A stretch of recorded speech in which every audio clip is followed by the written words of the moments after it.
Hello student, Bihar board के 12वीं के इंग्लिश की किताब रेनबो पार्ट 2 तथा स्टोरी ऑफ इंग्लिश के चुनिंदा 2000 वीवीआई ऑब्जेक्टिव सीरीज में आपका स्वागत है। ये जो सीरीज है वो छठा सीरीज है और इस यूट्यूब वीवीआई ऑब्जेक्टिव सीरीज में हम लेकर आए हैं पूरी किताब से 2000 ऑब्जेक्टिव जो आपके एग्ज़ाम के पॉइंट ऑफ व्यू से बहुत ही इम्पोर्टेंट है। तो प्लीज़ मैं आपसे रिक्वेस्ट करता हूँ कि इस वीडियो को ज़रूर देखिए। ये थोड़ा सा कठिन ऑब्जेक्टिव्स है, लेकिन इसी तरह का जो ऑब्जेक्टिव आपके एग्ज़ाम में पूछा जाता है। तो ये छठा भाग है और इस भाग को ज़रूर देखिए। इससे पहले कि हम वीडियो को स्टार्ट करें, आपको जल्दी से बता दें कि ये सारी ऑब्जेक्टिव हमारी टेलीग्राम चैनल पर आंसर के साथ जो है अपलोड कर दी गई है, जहां पर आप जाकर खुद से प्रत्येक भाग का टेस्ट दे सकते हैं और अपनी क्षमता का पता लगा सकते हैं। तो देर किस बात की, वीडियो के डिस्क्रिप्शन बॉक्स में जो है इस टेलीग्राम चैनल का लिंक दे दिया गया है। आप वहां पर जाकर अपनी तैयारी फ्री में, मैं फिर से कह रहा हूँ फ्री में, बिल्कुल फ्री में आप जो है एग्ज़ाम की 100% ऑब्जेक्टिव की तैयारी कर सकते हैं। तो देर किस बात की, अभी हमारी टेलीग्राम चैनल से जुड़िए और हिंदी तथा इंग्लिश का जो है कंप्लीट ऑब्जेक्टिव का पीडीएफ फाइल पाइए। तो आइए स्टार्ट करते हैं। 2000 वीवीआई जो है रेनबो प्लस जो स्टोरी ऑफ इंग्लिश से उसका जो छठा भाग हम लोग डिस्कस कर रहे हैं। तो कल मैंने आपको ये पोल दिया था, मतलब कि ऑब्जेक्टिव दिया था, और देखते हैं कि कितना परसेंट सही आपने बनाया और कितना परसेंट गलत हुआ। देखिए, पहला जो क्वेश्चन है वो है, पहला क्वेश्चन 101, यानी कि 100 ऑब्जेक्टिव हम लोग डिस्कस कर चुके हैं और आज हम लोग डिस्कस करने जा रहे हैं 101 से लेकर 120 तक। तो पहला क्वेश्चन जो आपके स्क्रीन पे है कि doctor Zakir Hussain also serve as of Bihar, यानी कि डॉक्टर जाकिर हुसैन ने सेवा दिया बिहार के लिए क्या चीज़ का, चीफ मिनिस्टर के रूप में, या डिप्टी चीफ मिनिस्टर के रूप में, या फिर वाइस चांसलर के रूप में, या फिर गवर्नर। तो सही आंसर 37% लोगों ने जो है सही आंसर सेलेक्ट किया है और वो है गवर्नर, यानी कि जाकिर हुसैन बिहार के गवर्नर भी हुआ करते थे, यानी कि राष्ट्रपति बनने से पहले वो बिहार के गवर्नर थे। समझ में आ गया? आगे चलते हैं। The author of the novel the ambassador is, ambassador नाम की जो नॉवेल है उसके जो ऑथर हैं वो कौन है? मार्क टाइवन और हेनरी जेम्स। तो इसका जो सही आंसर है हेनरी जेम्स। समझ में आ गया? आगे चलते हैं 103 पे। When the first English dictionary published, यानी कि इंग्लिश डिक्शनरी पहली बार सबसे पहले कब पब्लिश की गई? तो 1755 ईस्वी में पब्लिश की गई। उसके बाद देखिए 104 में, नानू काका came out of minister office mumbling colourful swear words, यानी कहने का मतलब ये हुआ कि नानू काका निकल कर बाहर आए मिनिस्टर के ऑफिस से। मम्बलिंग का मतलब होता है बुदबुदाते हुए, यानी कि धीरे धीरे जो है सो बोलना जो होता है उसको मम्बलिंग कहते हैं। कलरफुल, कलरफुल का मतलब होता है रंग बिरंगा, और स्वेयर वर्ड का मतलब होता है गाली। तो नानू काका ने जो ऑफिस जब निकले, जब उसकी मनोकामना पूरी नहीं हुई, तो वो ऑफिस से बुदबुदाते हुए रंग बिरंगे गाली शब्द का किस भाषा में जो है प्रयोग करते हुए निकले? जोधपुरी भाषा में, दक्कनी भाषा में, मराठी भाषा में, या मैथिली भाषा में? देखिए, ये मनोहर मालगांव को जो थे वो महाराष्ट्र से थे, मतलब कि मुंबई के आसपास का जो एरिया, महाराष्ट्र जो स्टेट है वहाँ, तो वहाँ पे मराठी चलती है। तो सही आंसर है कि मराठी, यानी कि नानू काका, जब नानू काका मिनिस्टर के ऑफिस गए और उनको जो है अपॉइंटमेंट नहीं मिला, तो फिर उन्होंने क्या किया, वो वहाँ से गुस्से में बाहर निकले और जो है बुनदुन करते हुए कलरफुल, मतलब रंग बिरंगी जो मराठी गाली थी, वो गाली देते हुए जो सेक्रेटरी को बाहर निकले। समझ में आ गया? आगे चलते हैं। द नेम ऑफ लोमोज डॉग, ये जो है क्वेश्चन आपको कहाँ से आया है? ये क्वेश्चन आई है आपको मैरिज प्रपोजल से। तो लोमोज जो एक कैरेक्टर है, उसके जो डॉग, यानी जो उससे जो कुत्ता है, उसका नाम क्या था? उसका नाम था गेस। 22% आप लोगों ने सही आंसर दिया। आगे चलते। At the age of John Donne accepted the ordination in the Anglican church. Anglican, देख जिस तरह से सिया सुन्नी मुसलमान में होते हैं, उसी तरह से जो है जो क्रिश्चियनिटी के अंदर भी फिरका होता है, धर्म होता है, धर्म के अंदर फिरका होता है। जैसे हो गया ऑर्थोडॉक्स, हो गया एंजेलिकल, हो गया, ये सब जो है फिरका का नाम है। तो इस फिरका के, यानी कि जो एंजेलिकल जो चर्च है, उसका ऑर्डिनेंस यानी उसकी जो पदभार जो है, उसका पूरा जो है पदभार जो संभाला, वो किस उम्र में जॉन डॉन ने संभाला? तो इसका जो सही आंसर है वो है 42 साल की उम्र में इन्होंने संभाला था। याद रखिएगा, ये एग्जाम में भी आ सकता है, क्योंकि जब ऑथर का या जो पोएट्स का डिस्क्रिप्शन होता है उसके अंदर ये दिया गया है। समझ में आ गया? आगे चलते हैं। The author of the novel rich like us is, यानी कि जो रिच लाइक अस उपन्यास है, उसके लेखक कौन है? उसके जो लेखक है वो है नयनतारा सहगल। समझ में आ गया? आगे चलते हैं। Which of the following invention was more important than domestication of animal, यानी कि जानवर के पालन से भी जो महत्वपूर्ण इन्वेंशन आविष्कार जो हुआ था वो कौन सा आविष्कार था? फायर का, एग्रीकल्चर का, राइटिंग का, या नन ऑफ दिस? तो एग्रीकल्चर का। इसमें 50% यानी आधे लोगों ने सही जवाब दिया। तो इसका आप लोगों के लिए ये बहुत ही कमेंडेबल चीज़ है। क्यों?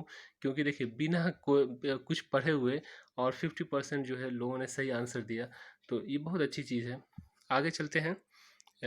Objective number 109, Benjy ask parents to go somewhere else because he, यानी जो बेंजी था द अर्थ के अंदर, उसने अपनी माँ बाप को कहा कि आप कहीं और चले जाइए। क्यों कहा? क्योंकि पहला, he is in love with Florence, क्योंकि वह फ्लोरेंस नाम की जो लड़की थी उससे प्यार कर बैठा था। या फिर जो है बाउट देयर पेरेंट्स हाउस, या अपने जो माता पिता का जो ज़मीन है या घर है उसको खरीद लिया था। Didn't want his parents to live there, अपने माता पिता को अपने साथ नहीं रहने देना चाहते थे। और चौथा जो है वो है ऑल ट्रू। तो इसका जो सही आंसर है वो है ऑल ट्रू। मतलब वो फ्लोरेंस से भी मोहब्बत हो गई थी उसको, और अपने पिता की जो ज़मीन थी उसको भी खरीद लिया था। और दूसरी चीज़ कि जब माता पिता और जो उसकी माता, मतलब कि जो बेंजी की जो माता है उसके और उसकी जो पत्नी जो थी फ्लोरेंस, उस दोनों के बीच में जो है आनाकानी हुआ करती थी, जिसकी वजह से क्या हुआ कि बेंजी ये भी नहीं चाहता था कि वो उसके माता पिता वहाँ रहे। ठीक है, तो ये जो सही आंसर था वो डी था, मतलब 37% आप लोगों ने सही आंसर दिया। आगे चलते हैं। I was then too young to read and my blood turn cold like the, ये जो है आपको माई ग्रैंड मदर हाउस, जो कि कमला हसन दास ने ये पोएम को लिखा था, जो सबसे लास्ट वाला पोएम है आपका, पोएम नंबर 10।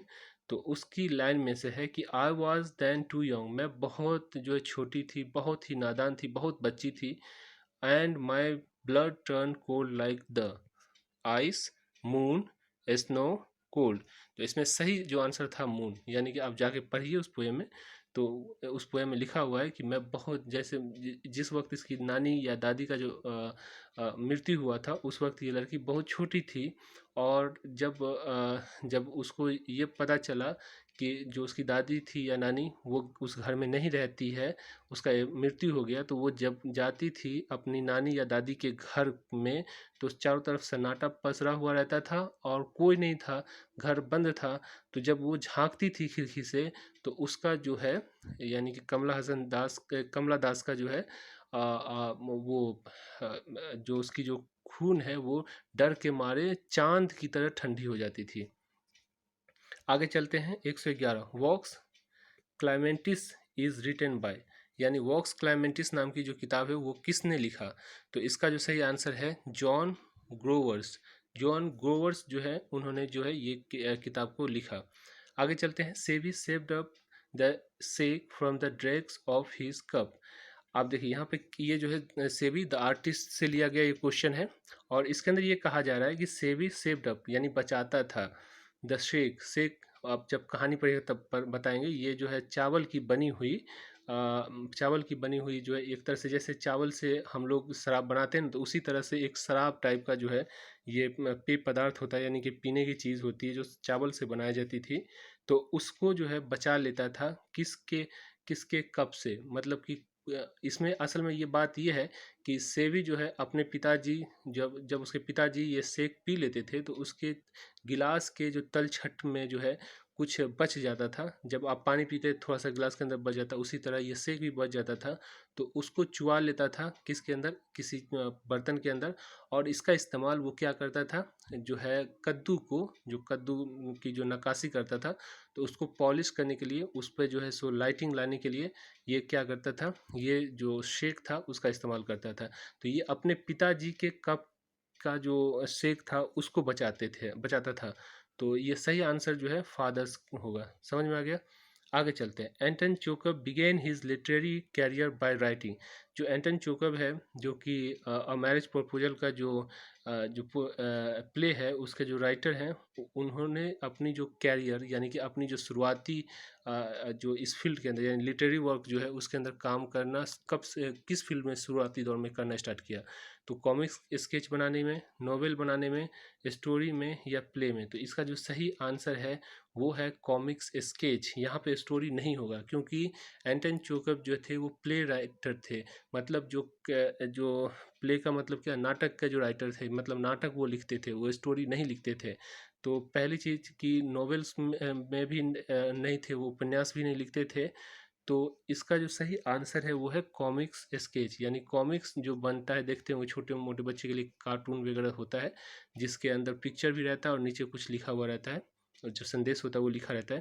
तो ये कॉमिक्स स्केच बनाने से अपनी जो है लिटरेरी वर्क यानी कि जो साहित्यिक जो कार्य है उसको करना स्टार्ट किया। आगे चलते हैं। Objective number 14। The speaker ask his beloved not to forethink him any इल।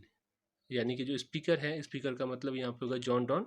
कभी एग्जाम में द स्पीकर तो डाल दिया मैं, लेकिन एग्जाम में आपको पूछेगा the John Donne ask his beloved not to forethink him any ill. यानी कोई भी जो बुरा सोच, बुरा ख्वाब जो है दिल में नहीं लाने को कहा। किसने? जॉन डॉन ने अपने बिलोवेड मतलब अपने जो प्रियात्मा है उससे, मतलब अपनी पत्नी से।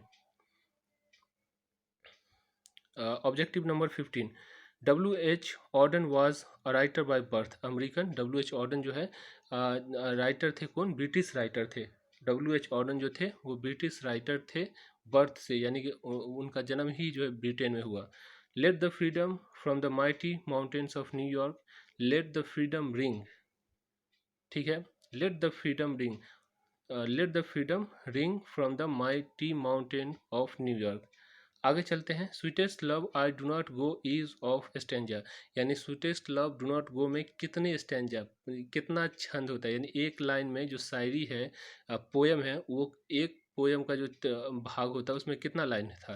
तो इसमें जो 5 लाइन, यानी स्वीटेस्ट लव डू नॉट गो के हर लाइन, हर पोयम का जो छंद होगा, मतलब वो स्टैंजा जो होगा उसके अंदर 5 लाइन होगी। The speaker was broken yet. The speaker, अब ये कहाँ से आया है? ये आया है आपको फायरहम से। जो स्पीकर थे, मतलब कि जो फायरहम के जो स्पीकर है, वो उसने क्या किया? ब्रोकन, यानी अपना जो है तोड़ दिया। क्या? ओथ। ओथ का मतलब होता है कसम। सॉरी, ओथ का मतलब होता है वो जो कसम होता है, या हाँ कसम होता है।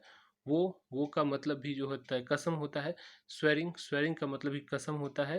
या डील, डील का मतलब होता है अनुबंध या समझौता।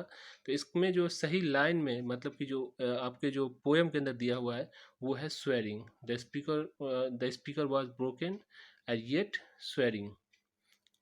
आगे चलते हैं। Objective number 119। Walt Whitman was a writer by birth. American writer थे वॉल्ट विटमैन।